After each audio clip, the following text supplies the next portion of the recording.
expect to be this long, so that's awesome. Thank you guys for coming. I'm Chris Keepers, Goji Fan 93. I am John Druney. I am Goji73 on YouTube. I'm Rich Eso, Mr. Fresh Vinyl Reviews. Bam! Years ago. Trying to get the visuals set up. So we got a couple of things I want to show you. But first, I think what we'll do is we'll just kind of explain how we got started on YouTube.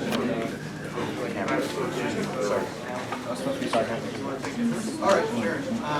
I actually got started just about 2 years ago, just before, said we've got the studio here, and we've got some advanced editing equipment. Why don't we see if we can actually put Godzilla in the sky of our little town of Union City of maybe, 5,000 people. I said, let's see what we can do. We'll take 2 days, and we put it up there, and it was sort of viral. I mean, for our little town of, 5,000 or so, that wasn't too bad. And so it kind of went from there and escalated, and I had a studio to work with. And I kind of wanted to go with a different approach. I'm going to introduce somebody here that has been on my show a few times. Pass it on. Can you tell everyone who you are? You want to separate the tables a bit? And she has been in a few unboxing videos, so check her out. The unboxing are nice, but she's up there to be entertaining and to draw the attention to the camera. So you always like it when she yells, "What day is it?" Wednesday. All right. Thank you. Alright, so how did we start? Back in 2013, I started collecting into X Plus figures, and I watched one of my buddy's videos review Sam West, with him. And that looks like a lot of fun. That looks like, like another way to channel our inner hobby, collecting and everything. So it's another way to participate. So I started doing figure reviews on everything I got, doing box day videos, unboxings, doing some silly, crazy skits and whatnot, getting attacked by Edra, Gamera, manga, whatnot. So, and I've been doing that for it's over 3 years now. It's turned into a little cult following that we all have here. It's really awesome, because all of us, we're trying to inspire you guys out there watching us on YouTube, we're just having fun doing it. So, Well, I guess where I first started was back in 2009. I had a different name, Godzilla 73 Rules.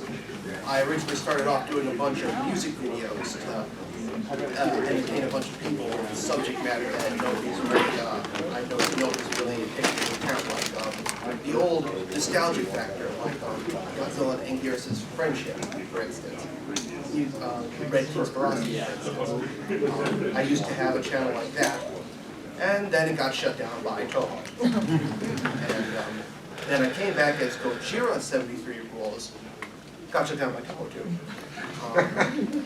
And then Goji73 came into view, and the rest is history.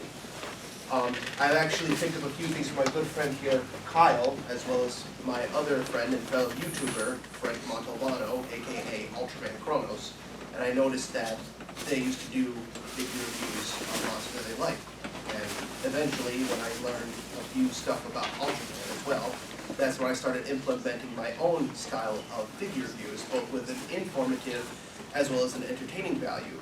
For instance, the entertainment value started with my figure review of Bolton, for instance, and I felt like I could both entertain and inform an audience about whether or not you should get this figure or not, if you're a fan of the monster or not. But of course, that's just for reviews. For entertainment purposes, there is my infamous series, Godzilla and His Basic Friends, not to toot my own horn, I'm sorry if I am.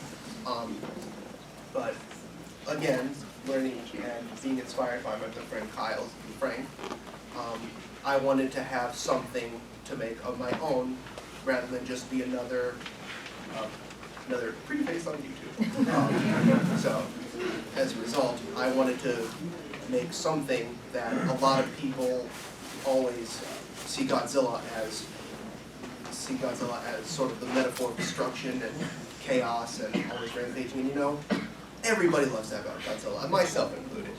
But I always saw Godzilla as sort of the light-hearted, heroic character like we always see him as in the older films, like Gigan, Megalon, Mechagodzilla.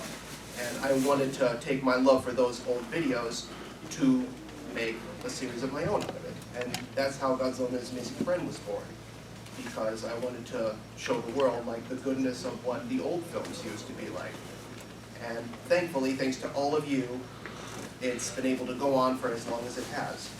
And even with other projects, like even though like my love for the older films doesn't really stick out as well as the Amazing Friends, like even you guys' support allowed me to make other projects I didn't think would catch on, like my reading of Cosby Depp's creepypasta, and yes, Godzilla. To this day, it surprises me how many people are still commenting on that and always recognizing my voice and associating the story with me. And for that, I'm very flattered to each and every one of you for that. So I want to say thank you from the bottom of my heart for helping me get where I am right now. And as far as where the future goes, you can definitely see more of Godzilla and His Amazing Friends and any other reading or project that I do with something that is something. Just kind of started, I had the idea of, one day I just was like, it would be kind of cool just to have a channel that just has all kinds of Godzilla videos put into it. So I didn't really want like a personality behind it at the beginning. What I did was I just took, Godzilla trailers and just put them on my channel. I mean, basically just ripping them and just putting them on my channel. But I didn't have like any want to have the personality behind it. But then I decided like, okay, it'd be kind of cool because I love the Godzilla video games. And I thought it would be really cool, like, okay, maybe I'll put some clips of like the beginning of the fight, and then I'll just input like the gameplay of them, and I called them Godzilla Game Battles. That was like my first series that I ever did.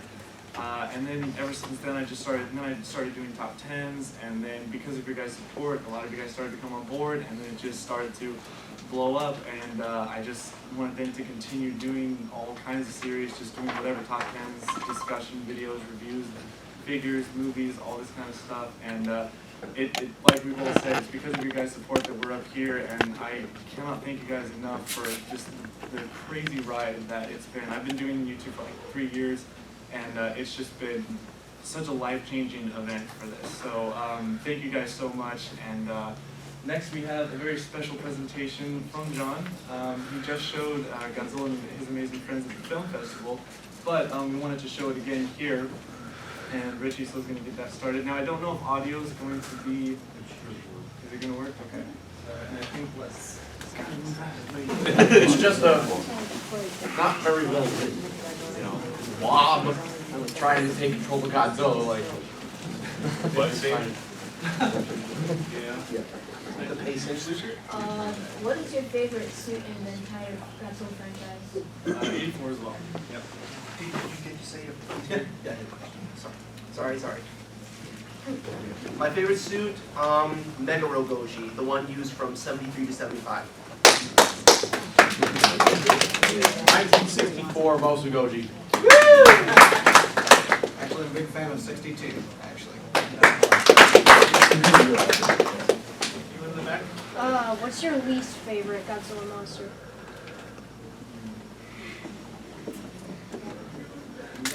Actually, I think Gamakris. That's really tough. If I do have to say anything, I guess it has to be Kaiser Ghidorah. Oh. Yeah, I guess it's because he just seems like a forced in for the real King Ghidorah.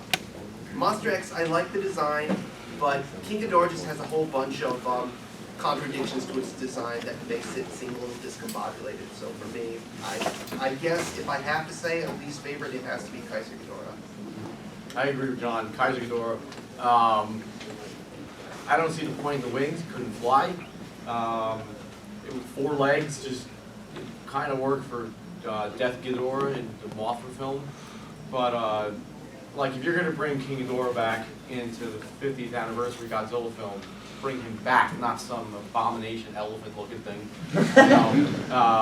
But I like Monster X better. He could have just stayed like that, and I would have been fine. Least favorite's got to be the monster that was so annoying that didn't even get a name, the giant flying condor from Sea. Hail Condor. I had more of a technical question. I wanted to know roughly how long it took to make that piece, and what were some of the biggest difficulties that you faced when making it?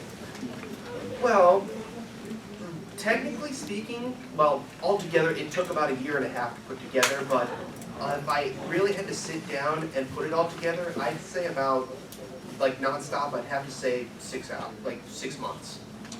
The biggest problem I had to face had to be a few things. One is a lack of motivation. We all have that. Other big problems, I guess it all has to come down to how well it is to key out certain images in Photoshop, so that way I can pull off certain effects, like for instance, Godzilla's like gesturing towards the end. That was pretty as well as like with his mouth closed. That was the mouth closed piece, I actually took inspiration from a guy called Sean McGinnis. Some of you may know him as that Godzilla guy, I think. Yeah. So I tried to incorporate that, but trust me when I say it's really complicated. For photoshopping, it's just like I said, the manipulating limbs to poses that they can't take. And for putting the actual project together in Vegas, I guess it has to be a matter of like which layering I can get away with. Like for some scenes, I actually had to use 10 layers just to properly execute a certain scene. Some are used for like monsters that I don't need to move as often, and some that have to move off screen, but Vegas acts weird about moving certain points. But that has to be my biggest my biggest challenge, obstacles for the episode. Lack of motivation, certain gesturing in Photoshop, and getting down the layering correctly in Vegas. If I could jump off of that, maybe we can kind of talk about some of the software that we kind of use Vegas and Photoshop. Anything else? Look at Vegas together. Yeah, those are my primary ones to put the whole thing together. I also use like WordPad to actually write down the events of the episode. Yeah. To put the whole, like, to visualize it. Because normally what I would do is I use storyboards, but that's a lot more time consuming considering how long it takes to put an episode together. I find it a tad bit more convenient to just type it out and visualize it when I have to put the whole thing together.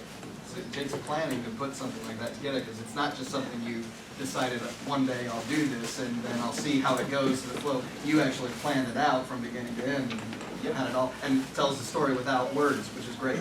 I love that aspect of it. Thank you. And it's funny you mentioned that because, like, as of, like, I actually started doing that around the end of season 1, and about 85% of season 2 is already written. This is part of season 2. So, yeah, it does take like, I consider it the most fun part, but it's also a lot very challenging because the main problem I face with that is visualizing the action of what a monster will do. Because the storytelling is there, it's just putting like fighting sequences together is the real challenging part of that. You use Premiere, right? Yeah, Adobe Premiere. When I started, I just used Windows Movie Maker as a basic thing, but when I started for more complicated videos, I started using Adobe Premiere. If I could quickly interject, sorry. Like Kyle, like when I first started off, I also started off with Movie Maker, and then I worked up to Pinnacle Studio 12, and now I'm currently using Vegas. So, like, it takes practice. Like, it's not bad to start off with the basics because that's how people learn to get better and better. So, like, don't feel bad about using Movie Maker from the start because eventually you'll get the hang of it.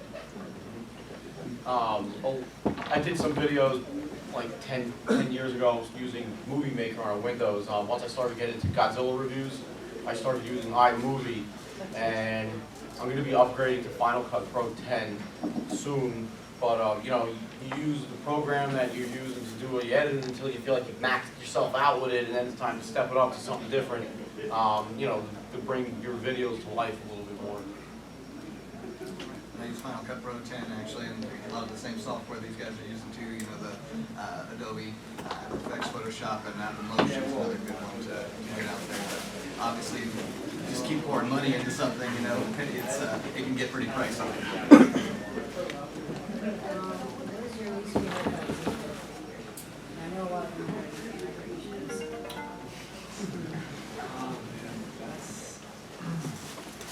I'll tell you like my least favorite X Plus figure that I own, and be the medium one. Very simple. Are we talking just Godzilla or like any monster? That's a tough one.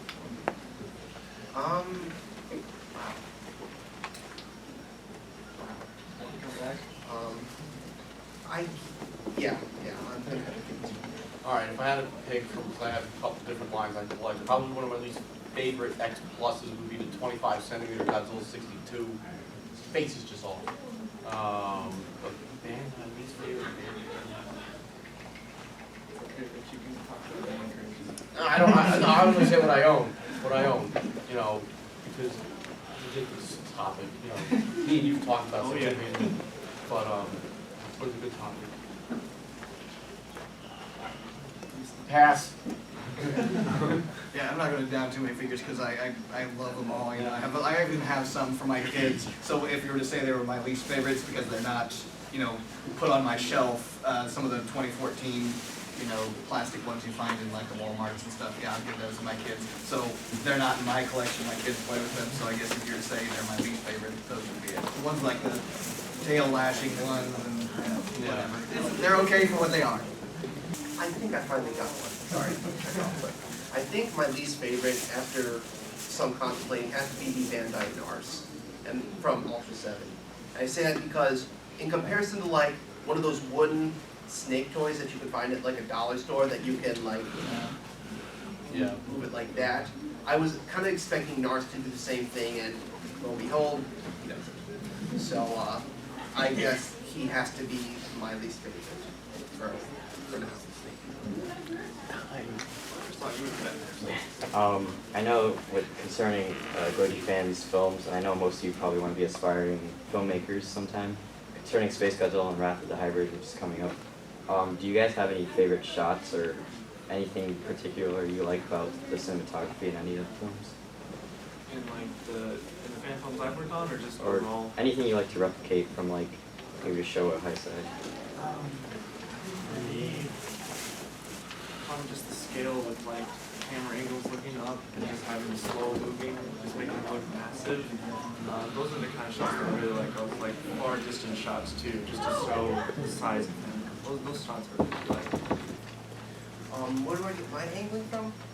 That's tough. I guess it has to be a lot of the modern, well, I can't really say modern because I don't really follow like Ultraman since Ginga, but I guess a lot of it has to come from like the shows like Max, Mebius, the Ultra Galaxy series, as well as like the cinematography of like Megalon, because Megalon's a big influence with a lot of the stuff I make. So that's pretty much where I get my shots from. With my content, I do a lot of figure reviews, so in specifically the 64 Godzilla via the X Plus or the SH Monster Arts figure, I always try to capture this shot of Godzilla when he's staring off into the distance in the film, Mothra vs. Godzilla.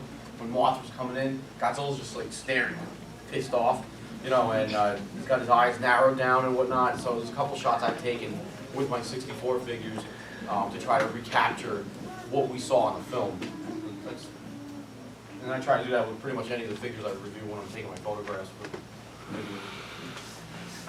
As far as my reviews, I do a lot of movie reviews actually, so you get the chance to check out the preview or trailer I did with Kyle Yuck Kaiju Cast, where we actually recreated the scene with the homeless drunk in the restaurant who's looting the place and complains about the service, looks outside and sees Godzilla roaring at him, and that's me actually, but I turn and look at the window and it's Kyle turning with this ridiculous looking Godzilla outfit and roaring at me, and that was our trailer for our 84 review. So yeah, that shot, you know, I love about any shot in 84. There's very few I don't like in that film.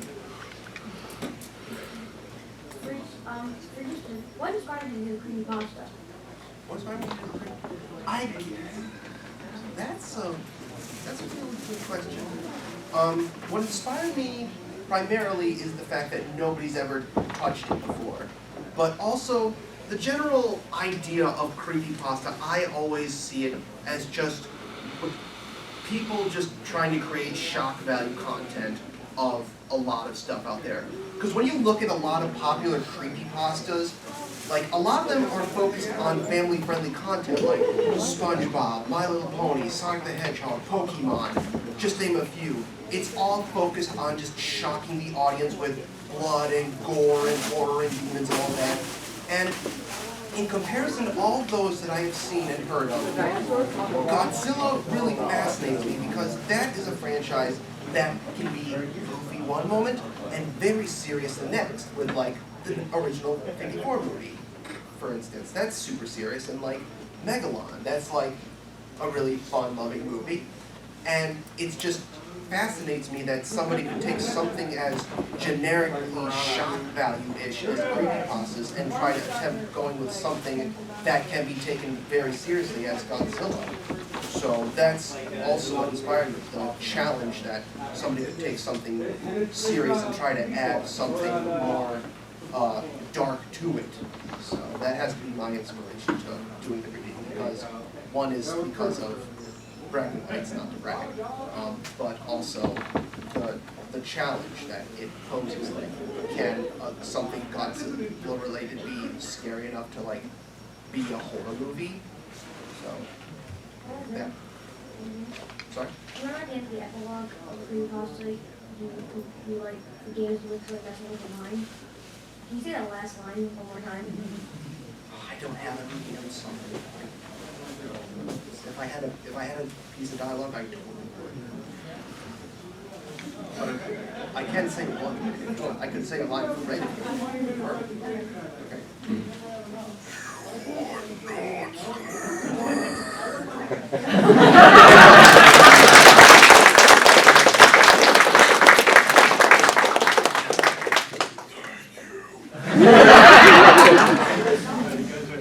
Which robotic monster you like better, the original Mechagodzilla or Kiryu? Any type of Kiryu from? I like Kiryu. That's my favorite Mechagodzilla, just because of how agile he was. I just feel like it took the show and Heisei just kind of combined it, and also his design is just really cool. For me, as much as I like Kiryu's design, I also have to go with the original as well. He just comes off as such a juggernaut for Godzilla to stand up to that it requires, whichever way you look at it, 2 or 3 other monsters to help him. Because King Caesar, and even then, he's pretty much got his back up against the wall. Same thing for me. Specifically the 1975 Godzilla. It's just very sinister looking, bent on destruction. Original show of 74, the one that started it all. That was the one. Alright, so we got like You got her. 5 to 10 minutes before we gotta show the last thing in one show, so we'll do like rapid fire questions here, okay? So let's start. Hey, you all there? For your Return to Space Godzilla, the prequel films like Fringe as well as the series, what process do you guys go into when you guys are picking monsters to show for episodes or for the movies that you guys do? For Return to Space Godzilla, that was the 2023-56. He's the overall creator of the Ocean series. I basically just wanted Space Godzilla to come back. That was really it. I told him, I'm like, well, really sequel, Space Godzilla come back, and now it's How I choose my monsters is I consider which one is the most popular and how I can change it up a little bit more to be a little bit more modern and incorporate other like abilities from, or revolution, like changing up their style of abilities from shows I've seen before. But I also like compare that to which monster hasn't got a lot of focus and could be reintroduced for people to spark interest. Like for instance, some of my previous episodes I've included obscure monsters like Bucadenders, Sigoris, and even like a few recent episodes like Black King and King Saurus. Up until Ginga, when Black King returned, none of these monsters really have had a time to shine in recent years, so I wanted to give them that shine at this moment. So it's a matter of who has a lot of interest that I could change up to be like more interesting, or who can I reintroduce for people to renew interest in. So weighing your options. You all the way in the back corner. Me? Yep. Who do you think's the toughest Godzilla monster? I would say Kaiju. Because of the writing being technically like set in stone now, I'd have to say Destroyer.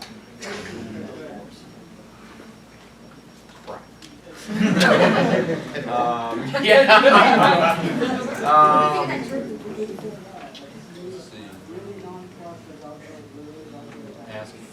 Come back. I'd say, you know, I would agree with the Destroyer. He's the one who really just gave him a run for his money. Really did. Wait, well, I got my answer. Hold on, I thought about it. Ghidorah from 1964. I mean, it took Godzilla, Rodan, and Mothra to defeat him. So I'd really like to see what Godzilla can do against the show with Ghidorah by himself. You know, to see really what they have against each other. So, yeah. Me? Okay, well, this is just a very simple question. How do you guys feel about the fact that since first time since the Hanna-Barbera cartoon that we now have two separate Godzilla canons going on at the same time? Like with, so, There's Shin Godzilla and then we have the Hollywood one. Now we have two completely separate universes onto themselves. Yeah, well, we're doing more than two. Yeah, more But right now, currently running is what you're saying? Yeah, currently Okay, I was running. gonna say overall, yeah, we have more. yeah. No, I'm saying currently running. This is the first time I since see what you mean. Hanna-Barbera that we've got two concurrent different Godzillas running at the same time.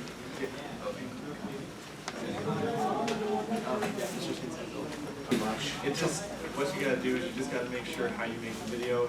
I mean, what I've started to do is just use the video game music, because you can find that Toho really does not like you putting their music in videos. They will get you every time. So it just depends on like how long you put a clip. Like if you're gonna put a clip from the movie, it really depends on also what kind of movie it is. If it's 1954, it doesn't matter how long it is. They will get you because they're very good at that one. But maybe like Godzilla's Revenge, you can probably get away with a little bit more. But it just depends on how you make the videos. You just gotta be careful on how you put it together. That fair use argument is a big thing on YouTube. It's a big gray area. Assuming Godzilla is your number one thing, what other pop culture things, shows and movies are you interested in? Universal Monsters. I've already actually gone through the Universal Monster reviews on my channel. I'm into video games like Metal Gear Solid, or like Dragon Ball Z, Japanese anime, all kinds of movies. What else do I like? Saw. I'm a big horror fan. I like the Saw movies. A lot of different things. Three off the top of my head: Dragon Ball Z, Sonic the Hedgehog, and Steven Universe. Yeah, for me it'd be like God of War, Metroid, Halo, Star Wars. I'm a big sci-fi fan. We're all big nerds, right? Looks like we have time for two more questions. What's your favorite genre monster? Music thing? Oh, Batra's theme. Sing it.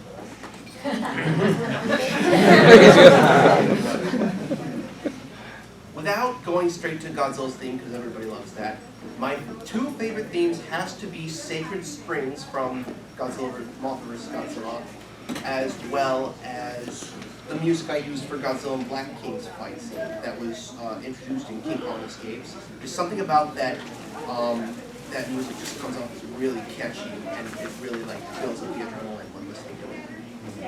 Of course, you know, I'm pretty sure we're all big Fukube fans, but I like Masaru Sato's music from Son of Godzilla, especially the march for the Kamacuras when he's after he just got massively big from that, you know, the radioactivity, and it's like dun dun dun dun dun dun, and you know, it's just got that drum march. I love it.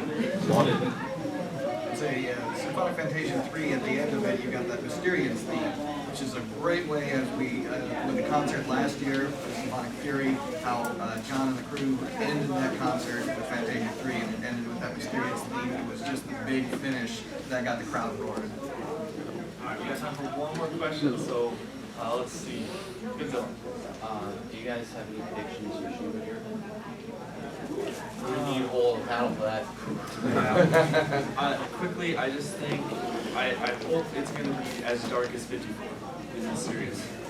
I think it's just going to be like a modern day remake of 54, like how the 70s King Kong was a modern remake of the 30s Kong, the original.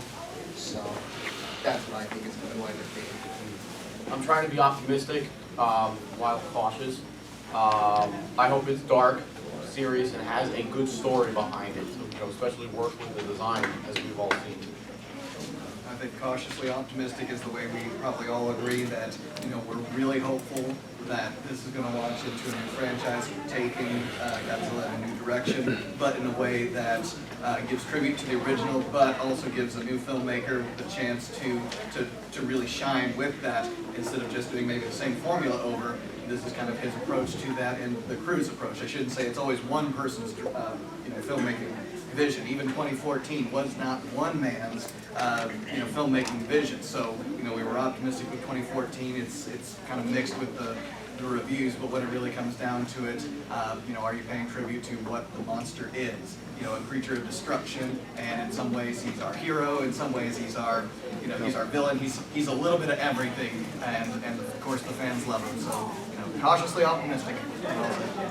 Alright, so sorry we couldn't get to every question. If you guys still have questions, we'll be out there right after. She can ask, if you still have questions for us, we'd be happy to answer them. I'll be an artist alley. Yeah.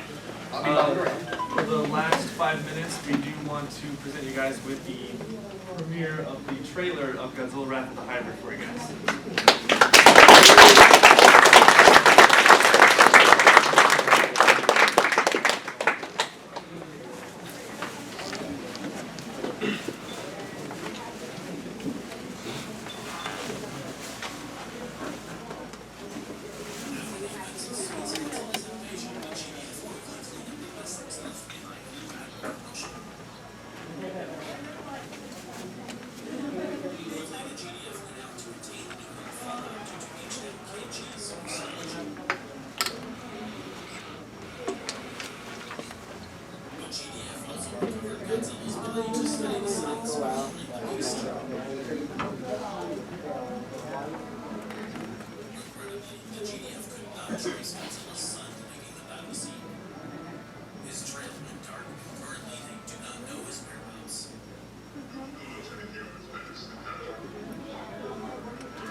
Thank you once again. Thank you guys for all your support. We would not be here if it wasn't for you guys. So thank you so much. Can I get a selfie with everyone? Can I get a selfie with everyone in the room, please? Bless you guys.